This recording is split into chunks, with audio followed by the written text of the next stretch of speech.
बिस्मिल्लाहिर्रहमानिर्रहीम। Vietnam. Vietnam बेटा याद रखिएगा, ये कंट्री है हमारे पास आसियान मुल्कों में से, साउथ ईस्ट एशियन कंट्रीज में से एक कंट्री है हमारे पास वियतनाम। वियतनाम वार के बारे में आपने सुना होगा। अमेरिका इस जंग में बुरी तरह से हारा था और यहाँ से भाग गया था। तो यहाँ से कुछ कमीशन के हवाले से सवाल बनते हैं, वो हम डिस्कस करते हैं। एक तो कैपिटल इसका पूछ लिया जाता है अक्सर। हनोई इसका कैपिटल है बेटा, और करेंसी जो है इसकी डोंग है। डोंग आपको पता है सराइकी में कहते हैं डंडे को। तो याद रखने के लिए आपको मैं बता रहा हूं कि अमेरिका जब यहाँ जंग लड़ने के लिए आया तो वियतनाम वालों ने डोंग से मारा था। याद रखने के लिए याद रख सकते हैं आप। तो इनकी करेंसी बेटा क्या है? डोंग है। डोंग याद रखिएगा। इसके वियतनाम के यहाँ ईस्टर्न साइड पे जो ओशन है ना बेटा, अगर ओशन की बात करेंगे तो ये पैसिफिक ओशन लगता है। यहाँ पे सी की बात करेंगे तो साउथ चाइना सी यहीं पे मौजूद है। South China Sea, Gulf of Tonkin भी आपको बताया कि यहाँ पे मौजूद है हमारे पास। गल्फ ऑफ टोकिन है यहाँ पे हमारे पास। इधर जो है ना आप देखें कि और ये ओशन कौन सा लगता है यहाँ पे? Pacific ocean. और सी कौन सा है? साउथ चाइना सी।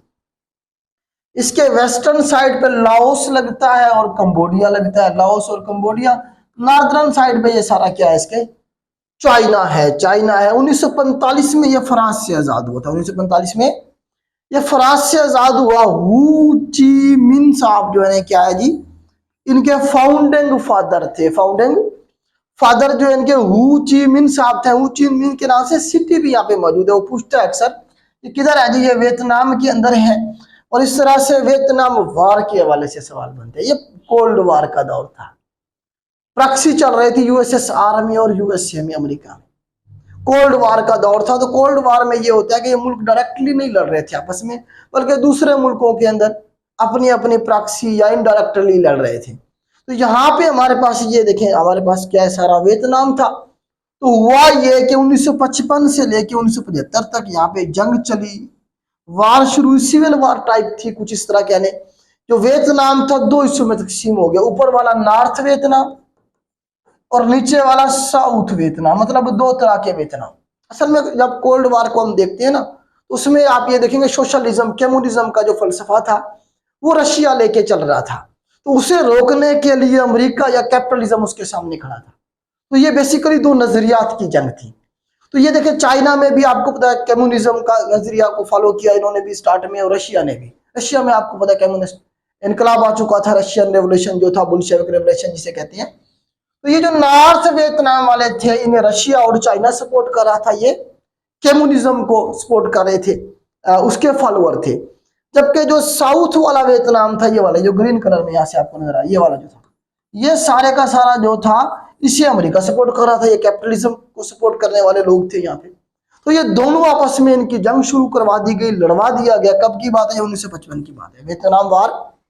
अब इन्हें अमेरिका सपोर्ट कर रहा है, इन्हें रशिया और चाइना सपोर्ट कर रहा है। उस वक्त हम भी अमेरिका के कैंप में थे, आपको बता, तो हम भी इन्हीं को सपोर्ट करेंगे।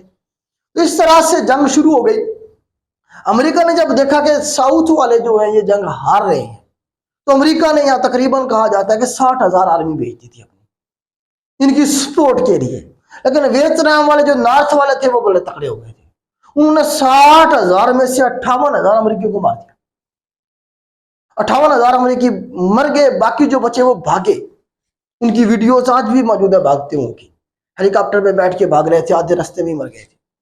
इस तरह से बुरी तरह से यहां से हारा अमेरिका और भाग गया। अमेरिका इस जंग में शामिल कब हुआ? सवाल बनता है। 1964 में अमेरिका इसमें शामिल हो गया था। 1973 में पेरिस पीस एग्रीमेंट करके भाग गया। पेरिस पीस एग्रीमेंट किया और इस जंग से निकल गया। सवाल बनता है अमेरिका इस जंग में कब शामिल हुआ, कब निकला इसमें से? तो 1973 में निकल गया। जंग वैसे 75 तक चलती रही, 2 साल मजीद। 75 में जब ये एंड हुई जंग, तो उसके बाद ये सारे का सारा क्या होगा? यूनिफिकेशन हो गई इसकी, वियतनाम की, इकट्ठे हो गया। अब ये एक ही वियतनाम है। अब ये दरमियान में ये वाली जो लाइन है, देखिए जरा, ये जो लाइन नजर आ रही है ये वाली, इस लाइन को कहते हैं हम 17 parallel line, 17 parallel line. Parallel line के ऊपर अलग से मैं एक लेक्चर दे चुका हूं आपको, वो जरूर देखिएगा। उसमें सारा मैंने बताया पैरेलल लाइन होती क्या है। तो ये बेसिकली क्या है? डिवाइड कर दिया इस पैरेलल लाइन ने नॉर्थ वियतनाम को एक साइड पे और साउथ वियतनाम को एक साइड पे। तो सवाल ये बना कि 17 पैरेलल लाइन जो है ये कहां पे मौजूद है? तो ये नॉर्थ वियतनाम और साउथ वियतनाम के दरमियान में बॉर्डर बनाती है, बॉर्डर लाइन हुआ करती थी। ये बॉर्डर लाइन थी कभी, अब तो इकट्ठा हो गया, लेकिन लाइन तो मौजूद है ना। तो इस तरह से 17 parallel line is border between north Vietnam and south Vietnam. समझ आ गया आपको यहाँ तक? तो ये बेटा वियतनाम के हवाले से 5-7 सवाल बन सकते थे। आपने सुना होगा पाकिस्तान को अमेरिका कंबोडिया बना देगा। अफगानिस्तान में आया था ना अमेरिका, प्लान कुछ लोग कहते हैं, जो हम कहते हैं समझ लें कि वो चाहते थे कि पाकिस्तान कंबोडिया बन जाए। ये कंबोडिया नजर आ रहा है।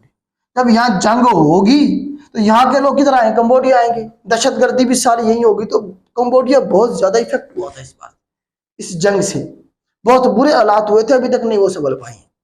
तो इसी तरह से लोग कहते हैं कि अमेरिका का या नेटो का अफगानिस्तान में आने का मतलब ये पाकिस्तान को कंबोडिया बनाना था। ये भी टर्म आपने सुनी होगी। तो इस तरह से बेटा वियतनाम के हवाले से ये 5-7 सवाल बन सकते थे जो मैंने आपको बताया। यही कमीशन के एग्जाम में रिपीट हो रहे होते हैं, इससे ज्यादा करने की जरूरत नहीं है। आज के लिए इतना ही। अल्लाह हाफिज।